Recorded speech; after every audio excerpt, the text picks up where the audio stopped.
Olá, turmas, sejam bem-vindas a mais uma aula das disciplinas de tópicos especiais em linguagem de programação e programação orientada a objetos.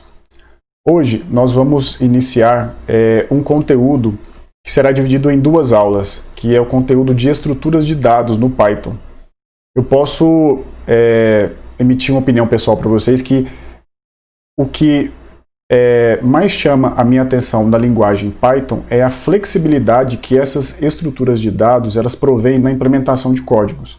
São estruturas padrão da linguagem Python que não precisa de nenhuma biblioteca externa ou de terceiros para serem utilizadas.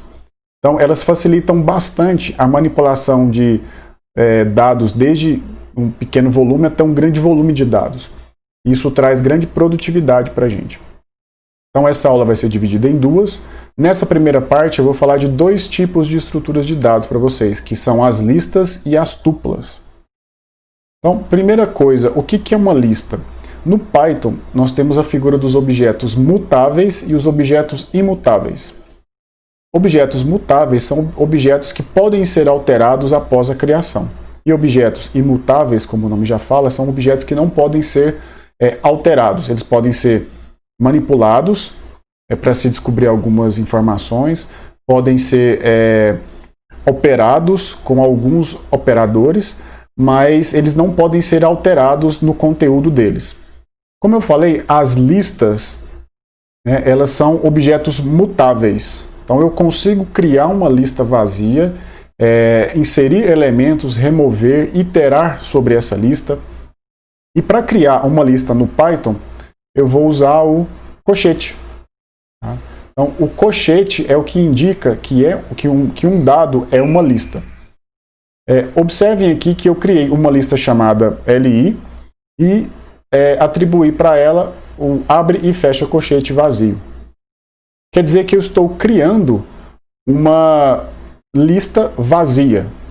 Então, eu atribuí LI a essa lista vazia. Ou eu posso simplesmente começar com uma lista já preenchida. Então, a característica da lista é que o conteúdo deve estar entre os colchetes e deve ser separado por uma vírgula. Se for um texto, uma string, cada um desses elementos eles precisam estar entre ou apóstrofos ou aspas. Então, a lista ela não é exclusiva de números. Eu posso ter uma lista de strings, posso ter uma lista de números, posso ter uma lista de booleanos, posso ter uma lista de listas, posso ter uma lista de listas que tem listas dentro dessas listas. Então é uma estrutura de dados bem flexível e que permite um monte de operações que são bem interessantes, bem rápidas de serem feitas. Posso, a partir de uma lista, criar uma nova posição para ela, acrescentar novos elementos. Então, vamos pegar aqui, vamos seguir esse exemplo aqui, tá? Todos esses exemplos das aulas eu tirei da documentação do Python. Até porque vocês já possuem uma experiência com outras linguagens de programação. Então, o que a gente quer fazer agora, na primeira parte dessas duas disciplinas, é fazer essa transição da linguagem que você domina para a linguagem Python. Então, eu usei a documentação do Python, extrair os exemplos de lá para a gente seguir essa sequência e quando começar a segunda parte de cada uma das disciplinas, a gente entrar na especificidade de cada uma. Então, reparem que a gente vai seguir esse exemplo até o final. Tá? O LI eu iniciei com uma lista vazia. Quando eu faço a operação de adicionar itens ao fim da lista usando o append, vai ser dessa forma, li.append, e vou passar como parâmetro o número que eu quero adicionar. Então, como é uma lista vazia, ele vai adicionar 1 na primeira posição. Logo em seguida eu faço o append para o número 2, para o 4 e para o 3. Então vai ficar nessa seguinte ordem aqui. No final, quando eu executar esses 4 comandos aqui, eu vou ter uma lista LI com o seguinte valor, 1, 2, 4 e 3. Okay? Vai ser essa ordem. Se eu quiser remover um elemento do final de uma lista, eu não sei o tamanho dessa lista, não sei que elemento que é, mas eu quero remover o final. Foi o último que entrou, então o último que entrou eu quero remover. Eu uso o pop. Então, passo li.pop sem parâmetro, porque ele vai tirar o último elemento. E se eu quiser adicionar novamente, eu posso adicionar. Então, a lista ela é um elemento mutável. Eu consigo adicionar valores e tirar. Então, tudo isso aqui, pessoal, eu estou fazendo com números, mas poderia ser strings e poderiam ser outras listas também, como eu já falei. E outros tipos de estruturas, como tuplas e dicionários. Como que eu faço para acessar os elementos dessa estrutura de dados? Eu passo o nome dela e entre colchetes eu passo o índice dela. Então, na aula passada nós vimos que os primeiros índices de qualquer estrutura do Python, o índice é 0. Então, se eu passar li e passar como parâmetro aqui, né, eu quero o índice 0 da lista li, ele vai retornar para mim 1. Se eu passar o i com o índice -1, o que vai acontecer? Isso aqui é um recurso interessante do Python. Esse -1 significa o último elemento da lista. Eu não sei o tamanho da minha lista, não sei que elemento que é, mas se eu passar o nome da lista e entre colchetes -1, ele vai passar o último elemento da lista. Okay? Se eu passar -2, ele vai passar ele vai retornar para mim o penúltimo elemento da lista. Se eu passar -3, ó, estou voltando, 1, 2, 3. Se eu passar o -3, ele vai retornar o penúltimo elemento da lista. Esse recurso é bem interessante. Quando eu determino faixas de valores para poder recuperar esses elementos da lista, eu posso utilizar o 2 pontos. Então fica da seguinte forma aqui, ó, fica li e eu abro o colchete, coloco 1, 2 pontos, 3. Isso aqui, pessoal, é um intervalo da lista. Então, nesse intervalo aqui, ele vai acessar a lista e vai pegar os elementos dentro desse intervalo. Só que tem uma característica que vocês precisam estar atentos. Esse primeiro valor aqui é o início. Esse início tem um intervalo fechado. E o segundo valor é o fim. Ele tem um intervalo aberto. Então, vamos recapitular como que está a nossa lista li. A nossa lista li está com o valor 1, 2, 4 e 3. Então, se eu passar li de 1 até 3, esse 2 pontos significa 3, ele vai recuperar para mim, ele vai retornar os índices 1 e 2. O 3 ele não retorna, porque o 3 é intervalo aberto. Então, ele vai retornar apenas do 1 até o 2, o 1 e o 2, porque o 1 é intervalo fechado.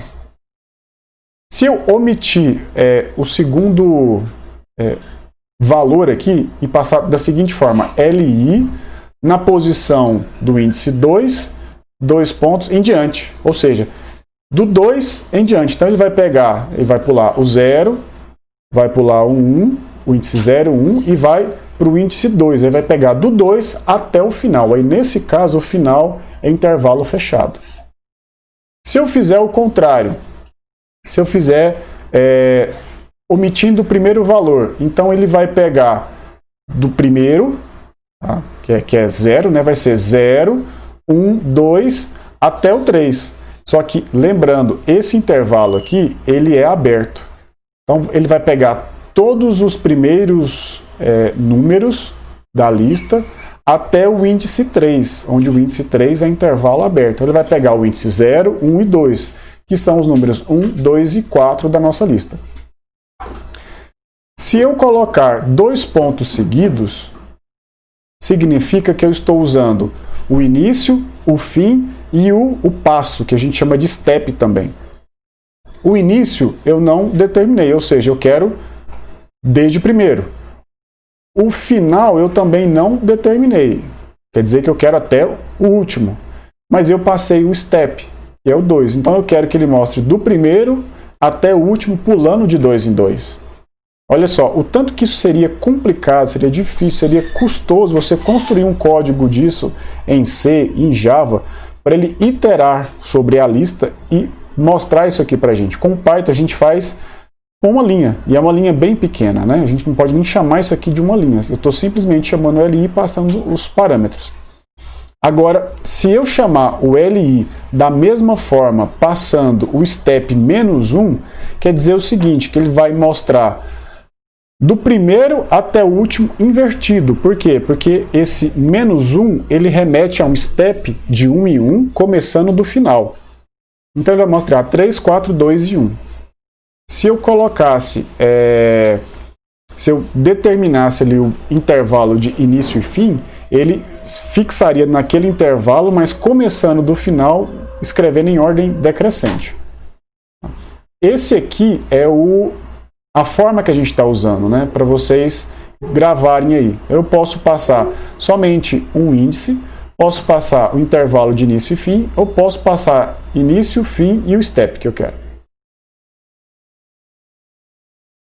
Na aula passada nós vimos que quando a gente cria uma lista, né, a gente deu o exemplo lá de A recebe a lista 1 e 2, e depois eu falei que B recebe A, eu disse para vocês que o A ele aponta para uma posição de memória que tem a lista com os valores 1 e 2. E quando eu falo que B recebe A, eu estou criando uma nova variável que aponta para a mesma posição de memória. Então, quando eu altero o B, automaticamente eu estou alterando o A e vice-versa. Mas como que eu faço para fazer uma cópia de lista de modo que eu tenha o mesmo valor nas duas variáveis, a mesma lista nas duas variáveis e que uma seja independente da outra? É o que a gente chama de cópia profunda, deep copy. Então, estou criando aqui uma lista 2, uma LI2, e vou copiar todo o valor de LI. Se eu omitir esses cochetes aqui e esses 2 pontos, ele não vai fazer uma cópia. Ele vai simplesmente apontar para o mesmo lugar da memória que o LI está apontando.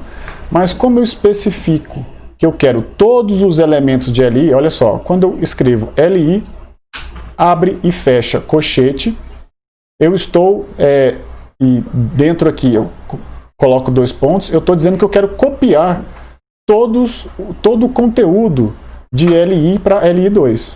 Então é uma cópia profunda isso aqui. A partir desse momento, LI possui valor 1, 2, 4 e 3, e LI2 também, 1, 2, 4 e 3. Se eu alterar LI, LI2 continua intacta.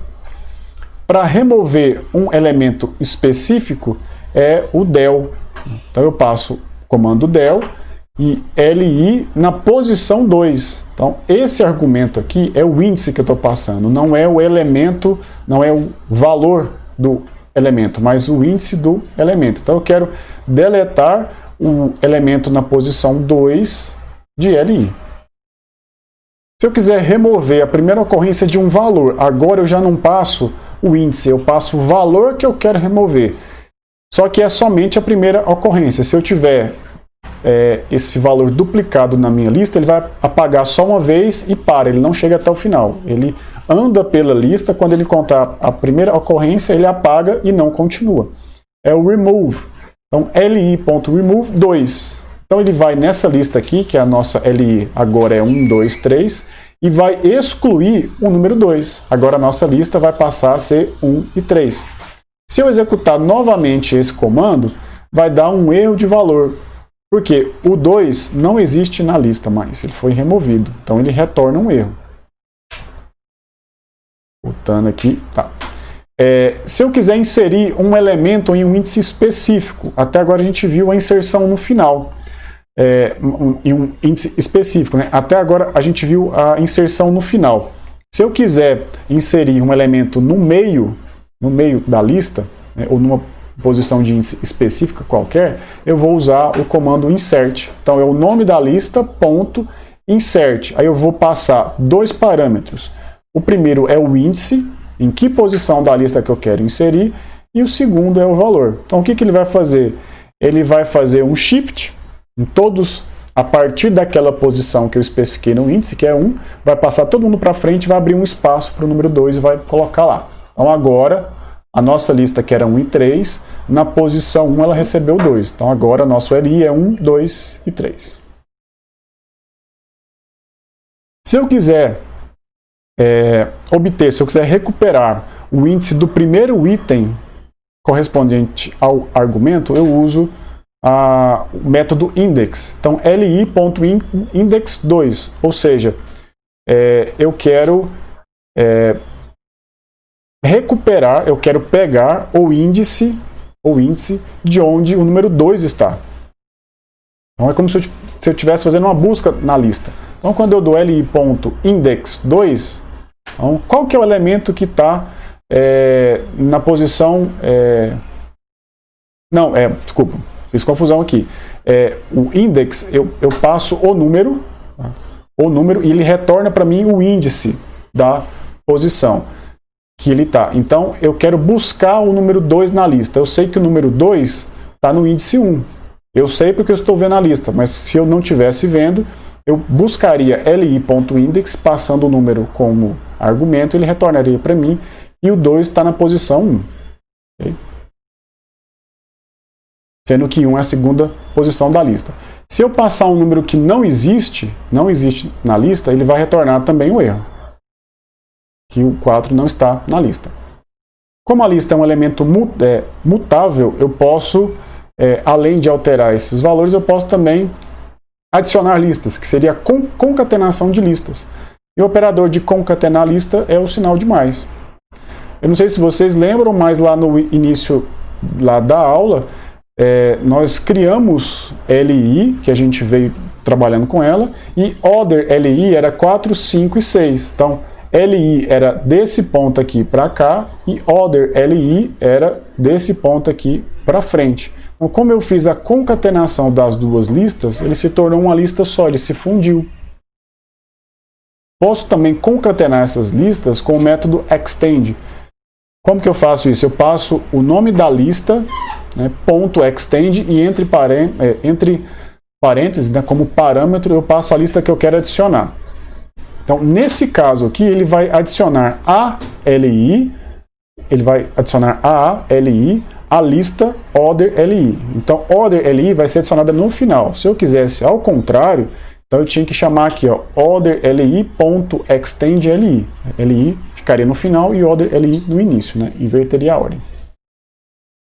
Além dessa busca aqui que a gente faz para recuperar o index, de um valor passado como parâmetro, eu posso também verificar se um número ou qualquer outro valor, string, booleano, se ele está na lista. Só que aqui eu não consigo recuperar que índice que ele está. Isso é útil, por exemplo, primeiro eu verifico se o número está na lista. Se for verdadeiro, aí eu disparo esse comando aqui, index, passando como parâmetro o número. Porque se eu passar ele direto e o número não existir, eu tenho um erro e a aplicação para de executar. Se primeiro eu verifico se ele está na lista, com esse comando aqui, 1 in LI, 1 está em LI, ele vai retornar para mim true. É claro, pessoal, que isso aqui eu vou ter que colocar dentro de uma condicional. Tá? Vou colocar dentro de uma condicional para poder ter a resposta, e se for verdadeira, eu executo esse comando de cima aqui para recuperar esse número na posição que ele está, o índice dele. E também o len, que a gente já aprendeu, é um comando bem interessante, que além de mostrar o tamanho de um string, ele também mostra o tamanho da lista. Então agora a nossa lista é 1, 2, 3, 4, 5, 6, então tem 6 posições, 6 elementos. Quando eu calculo o comprimento de LI, ele retorna para mim os 6. Além das listas, a gente usa as tuplas. A grande diferença eu posso fazer quase tudo com as tuplas como eu faço com a lista. A diferença é que as tuplas são objetos imutáveis. Eu não consigo alterar o valor de uma lista. Eu consigo, no máximo, adicionar uma tupla. Eu consigo, no máximo, adicionar uma tupla a outra. Mas eu não consigo alterar um elemento específico. Eu não consigo fazer um pop. Eu não consigo fazer um insert na tupla.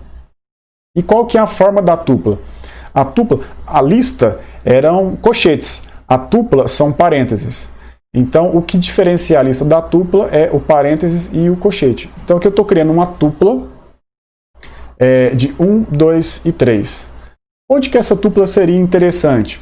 Se a gente vai trabalhar, por exemplo, com uma aplicação de processamento digital de imagens, e a gente está trabalhando com a imagem RGB. A imagem RGB, ela tem largura, altura e profundidade. Então ela tem 3 dimensões. Nessa profundidade, ela tem 3 valores, que é o valor R, G e B. Vermelho, verde e azul. Então, se eu quiser pegar o valor de um pixel em uma imagem colorida, eu preciso passar a largura né, qual coluna esse pixel está, a altura, ou seja, qual linha que ele está, e a profundidade, ou seja, eu quero o valor do pixel na posição X e Y do canal vermelho. Então, como é RGB, o R é o vermelho, seria 0. Né? O R seria 0, o G seria 1, o B seria 3. Então, se eu quiser pegar a quantidade de cor vermelha que tem num determinado pixel, eu passo a coluna que ele está, a linha e qual que é o índice do canal de cor que eu quero. Seria um bom exemplo aí. Quando eu quero mostrar apenas um valor da tupla, é como lá na lista. Eu passo o nome da tupla e entre colchetes eu coloco o índice. Né? Então, lá na tup, no índice 0 eu tenho o valor 1. Mas se eu quiser alterar o valor da tupla na posição 0, ele vai dar um erro. Por quê? Porque a tupla é um objeto imutável, eu não consigo alterá-la depois de criar. Quando eu quero criar uma tupla com apenas um valor, eu preciso colocar a vírgula. Olha só, quando eu crio uma tupla, esquece esse type aqui de fora, vamos nos concentrar nesses parênteses mais internos aqui. Então, o professor falou que está entre parênteses é tupla, então eu tenho uma tupla de um único elemento. Se eu retornar o type disso aqui, no final das contas é um inteiro, porque ele desconsidera esses parênteses aqui. Então, para indicar que é uma tupla de apenas uma posição, eu preciso colocar o número e logo em seguida colocar uma vírgula, para indicar que é o seguinte, olha, é uma tupla. Tá? Só tem o número, mas é uma tupla. Se eu quero criar uma tupla vazia, não precisa passar nada. Esse caso é uma exceção apenas para o caso de tuplas com apenas um número. Bom, como eu disse, eu posso fazer a maioria das operações que eu faço com lista, eu posso fazer com tuplas, né? Posso calcular o tamanho da tupla, posso concatenar tuplas, posso concatenar sem problemas. A única coisa que eu não posso fazer é alterar o valor de uma tupla específica, mas reunir, né? Concatenar tuplas eu posso fazer. Posso iterar sobre a tupla, passando também o intervalo que eu quero. Olha, eu quero que você vá lá na tupla e pegue todos os elementos a partir do início até o índice 2. Aí, o índice 2, no caso da tupla, também é a terceira posição, seria o número 3. Mas aí ele não mostra, porque aqui também na tupla, o último número aqui possui um intervalo fechado, aberto. Okay? E também posso verificar se algum valor, se ele está presente na tupla. Também com o in. A mesma coisa que a gente faz lá nas listas. E para descompactar tuplas, o que seria descompactação de tuplas? Reparem aqui que aqui eu tenho uma tupla com os elementos 1, 2 e 3. O processo de descompactar é atribuir uma variável independente para cada valor da tupla. O Python faz isso. Se fosse outra linguagem e ela tivesse suporte a tuplas, eu teria talvez que fazer um for iterando sobre a tupla e cada iteração eu atribuir um valor a uma variável. Aqui eu faço em uma linha só. Então, do lado esquerdo, eu coloco as minhas variáveis que vão receber e do lado direito a tupla. Tá? Notem, pessoal, que a mesma quantidade de variáveis do lado esquerdo também tem que ser o comprimento da tupla aqui do lado direito. Senão vai dar erro. Mas vamos supor que eu quero descompactar numa quantidade menor de variáveis. Aí, no caso, é a descompactação estendida. Por exemplo, eu tenho uma tupla aqui com 4 valores e eu quero extrair, eu quero descompactar os números em variáveis independentes. Nesse canto aqui esquerdo, esse lado esquerdo, eu só tenho 3 variáveis. Só que a descompactação estendida, ela permite que eu coloque um asterisco em uma dessas variáveis, mostrando que é o seguinte, olha, eu quero que você pegue o primeiro elemento da tupla, que no caso é 1, atribua a A, o último elemento aqui, que é o 4, atribua a C, e o que tiver entre o primeiro e o último, você coloca tudo em B. Aí ele se transforma numa lista. Quando eu faço a descompactação de uma tupla para uma variável por meio da descompactação estendida, ele vira uma tupla. Okay? Mas eu posso também criar tuplas e fazer a descompactação dela omitindo os parênteses. Seria isso aqui. Ó. Então, que nada mais é do que a troca de valores, né? A atribuição de valores ao mesmo tempo. E no exemplo que a gente usou lá de Fibonacci, na primeira aula, na aula introdutória de Python, a gente viu que é possível trocar dois valores, né, valor de duas variáveis entre si, sem precisar usar uma variável extra, né? Seria uma terceira variável, uma variável auxiliar. Bom, pessoal, é isso que eu tinha que mostrar para vocês sobre as estruturas de dados lista e tupla. É um conteúdo que dá assim, para a gente estender por diversas aulas, para a gente implementar algoritmos interessantes para trabalhar com essas estruturas de dados. Mas, como eu disse para vocês, o grande intuito dessas disciplinas não é aprender a linguagem Python, é fazer a transição de vocês de uma linguagem que vocês já conhecem para a linguagem Python. Porque na segunda parte de cada disciplina tem as especificidades. A disciplina de tópicos especiais em linguagem de programação vai ser processamento digital de imagens usando Python. E a disciplina de programação orientada a objetos é a implementação das entidades do paradigma orientado a objeto em Python. Então, nas próximas aulas, a gente vai continuar com a estrutura de dados, finalizar ela e falar sobre funções. Até mais! Saiba mais sobre o Instituto Federal Goiano. Acesse ifgoiano.edu.br e nos procure também nas redes sociais. Instituto Federal Goiano. A educação te transforma, você transforma o mundo.